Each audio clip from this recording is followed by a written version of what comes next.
Do you think it's time for the U.S. to rethink its relationship with Saudi Arabia? Yes, I am in the process when this House and Senate gets back. They're going to have to. There's going to be some consequences for what they've done with Russia.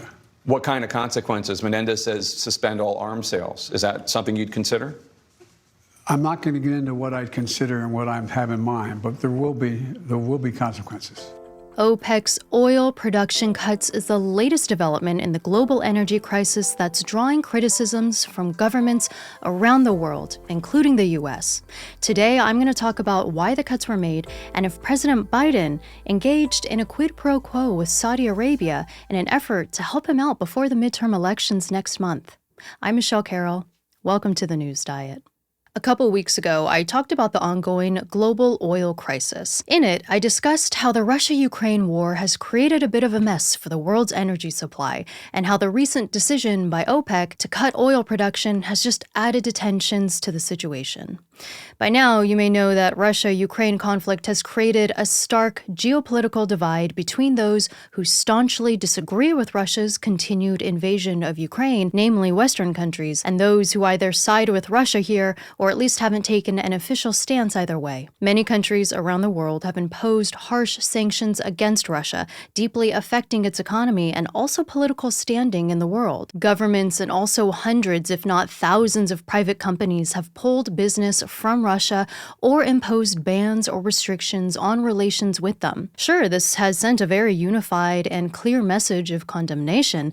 The problem is that Russia holds the keys to one of the most important assets that affects everyone: oil. Russia is one of the world's biggest fossil fuel suppliers, with oil and gas exports accounting for nearly half of its government revenue last year. And the fact is that much of those opposing the war rely heavily on Russia for their supply. This is especially true of Europe, who in 2020 imported about 36% of its total gas demand from this country that they're now punishing and condemning. So what we have now is some countries putting a lot of pressure on Russia to try to end the fighting, while also trying to navigate the fact that hurting Russia means also hurting themselves in this regard. Crude oil prices have been consistently very high for the last year, with an almost 14% increase from 2021. And these prices are continuing to hit consumers hard, whether it be at the gas pump to fill up their vehicles, or to consume energy every day for manufacturing, lighting, or heating, which will be a big deal as we're approaching colder winter months. So, long story short, we have an energy crisis on our hands. The EU has been strategizing with how to still receive oil and gas without also funding the Russian war efforts. One idea they're considering is to impose a price cap to just be the price of production so they can still buy what they need, but they aren't allowing for profits. From what I've seen, there's still not many details on how this could be executed, but it seems to be on the table. So this brings us to just recently, when OPEC Plus announced oil production cuts by 2 million barrels a day. OPEC stands for the Organization of the Petroleum Exporting Countries and is an intergovernmental organization of 13 oil-producing nations, including Saudi Arabia, Iran, Venezuela, and others. And OPEC Plus is 10 partner nations who aren't official members,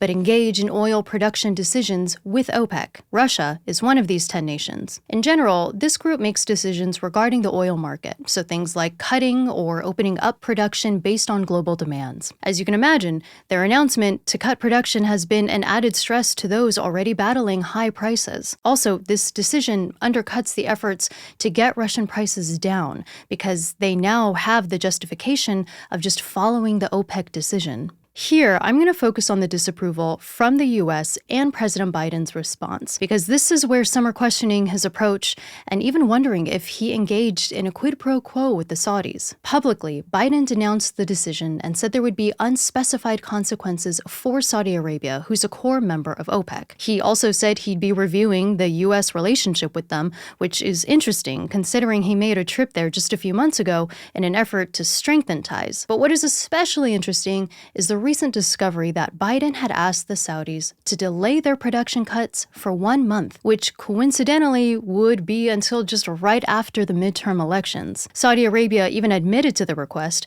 which they ultimately declined to engage in. They claim that their decisions are based on global market considerations, not political ones. The fact that they're admitting this request took place poses a question as to Biden's intentions here. If he was attempting to ask for a favor for political gain with the midterms, then that could be considered a quid pro quo, which President Trump was actually impeached for during his presidency for abuse of power. Quid pro quo essentially means granting a favor in exchange for something else. Regarding politics, and especially at the level of the presidency, the issue is when the quid pro quo is for something personal, such as to help win an election. The economy is not in a good place right now, and inflation still continues to be a big problem. So to essentially ask OPEC to delay their production cuts until right after the election is at the very least suspicious timing. National Security Council spokesman John Kirby said that the request was not about the election, but rather about when the next OPEC meeting was. And the Biden administration has essentially accused the group of working to align with Russia and their war efforts, even going so far as to claim that some OPEC members felt coerced into following the Saudis in the cuts. Saudi Arabia has pushed back on the claim that they support the war, pointing to the fact that on Wednesday they voted in favor of a U.S.-sponsored resolution at the UN General Assembly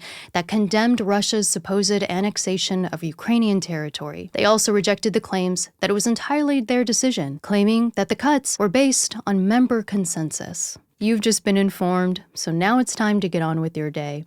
I'm Michele Carroll. Thanks so much for listening. If you enjoyed the episode and want to continue following a healthier alternative for staying informed, where I forgo partisan fighting and fear-driven narratives and just get to the point, then please be sure to hit that subscribe button, as of course you'll get more of this show in your feed, and also you'll be helping this new channel grow and reject sensational media. Thank you so much for your support, and I can't wait to see you in the next episode.